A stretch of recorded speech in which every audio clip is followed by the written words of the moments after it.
चिट्ठियों की अनूठी दुनिया। यह अरविंद कुमार सिंह जी द्वारा लिखा गया एक प्रसिद्ध निबंध है जिसमें पत्रों की उपयोगिता पर प्रकाश डाला है। सभ्यता के विकास में पत्रों का विशेष महत्व रहा है।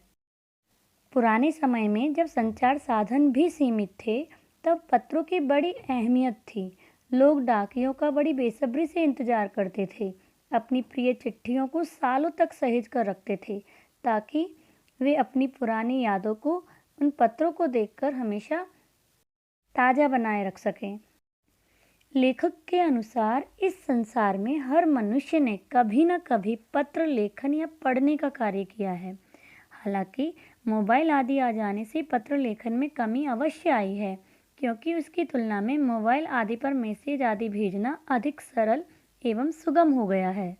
आज मोबाइल फ़ोन आदि अन्य साधन आ जाने से पत्र लेखन में कमी अवश्य आई है। अब लोग सीधे व्हाट्सएप, इंटरनेट आदि माध्यमों से बड़ी ही शीघ्रता एवं सुविधा से मैसेज कर अपनी बात रख सकते हैं। यहाँ तक कि वीडियो कॉल आदि के माध्यम से भी अपना सुख दुख साझा कर सकते हैं, बात या विचार रख सकते हैं। फिर भी मनुष्य पत्रों का सहारा अवश्य लेता है। चिट्ठियों की उपयोगिता एवं महत्ता हमेशा बनी रहेगी। संसार का अधिकतर इतिहास एवं साहित्य चिट्ठियों पर आधारित है। चिट्ठियों को अलग अलग भाषाओं में अलग अलग नाम से पुकारते हैं, जैसे उर्दू में खत, संस्कृत में पत्र, कन्नड़ में कागद, तेलुगु में उत्तरम, जाबू और लेख तथा तमिल में कड़िद कहते हैं। पत्रों से हम अपनी यादों को स्थायी रूप से सहेज कर रखते हैं। पत्र लेखन की हर किसी की अपनी विशिष्ट शैली होती है। कोई सीधी सरलता से अपनी बात कहता है, तो कोई मुहावरेदार आकर्षक भाषा शैली में। पत्र लेखन एक कला के रूप में भी विकसित है। इसे पाठ्यक्रम में भी शामिल किया गया है।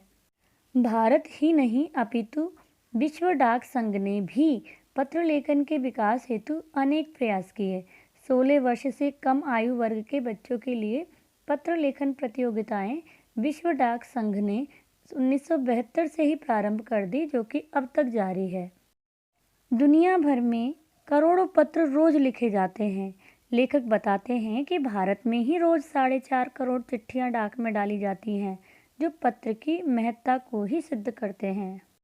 पंडित जवाहरलाल नेहरू ने 1953 में कहा था कि धीरे धीरे समय के साथ संचार साधनों में भी बदलाव आए हैं। पहले हरकारे यानी दूत, तेज घोड़े, पहिए के आविष्कार के बाद रेलवे तार आदि से, फिर टेलीफोन, वायरलेस और रेडार। हम देख भी रहे हैं कि अभी भी हर रोज नए साधन, फेसबुक, ट्विटर, इंस्टाग्राम, मेल आदि नए नए साधन उपलब्ध हो रहे हैं। इस प्रकार संदेश पहुंचाने का सिलसिला समय के साथ साथ बहुत ही तेज गति से बदल रहा है। पत्र संचार माध्यम के अतिरिक्त हमें इतिहास, मानव सभ्यता, साहित्य संबंधी जानकारी देकर मार्गदर्शक की भूमिका भी निभाते हैं।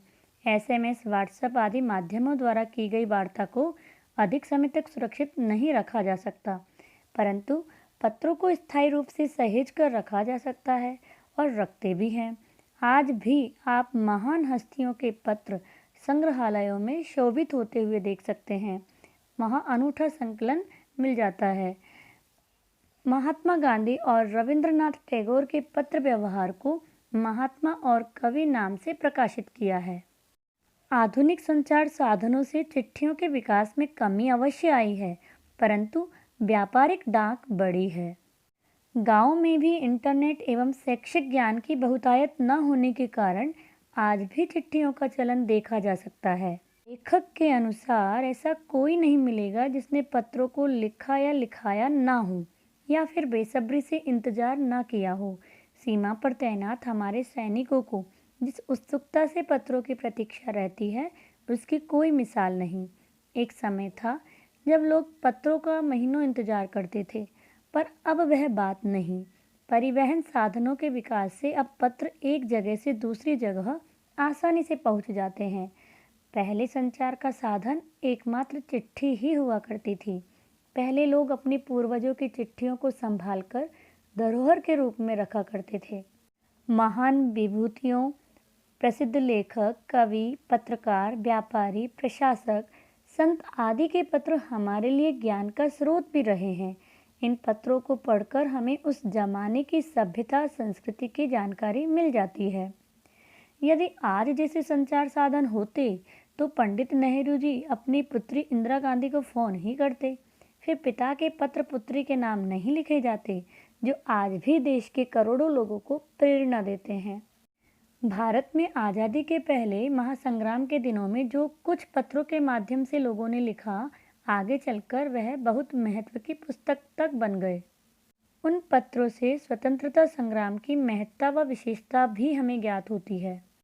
महात्मा गांधी के पास दुनिया भर से केवल महात्मा गांधी इंडिया के नाम से बड़ी संख्या में पत्र प्राप्त होते थे। पत्रों की संख्या अधिक होने के कारण गांधी जी अपने दाएं बाएं दोनों हाथों से अधिकतर पत्रों का जवाब स्वयं लिखकर देते थे। न केवल महात्मा गांधी बल्कि आंदोलन के तमाम नायकों के पत्र गांव-गांव में मिल जाते हैं। पत्र भेजने वाले लोग उन महान विभूतियों के पत्रों को किसी प्रशस्ति पत्र से कम नहीं मानते। कई लोग तो उन पत्रों को फ्रेम कराकर गर्व की अनुभूति से भर जाते हैं। पत्र देश, काल और समाज को जानने समझने का असली मापदंड भी है और यह पत्रों का जादू भी है। पत्रों के आधार पर ही कई भाषाओं में अनेक पुस्तकें भी लिखी गई है। इस पाठ में प्रयुक्त नवीन शब्दों के अर्थ। चिट्ठियों की अनूठी दुनिया। यह अरविंद कुमार सिंह जी द्वारा लिखा गया एक प्रसिद्ध निबंध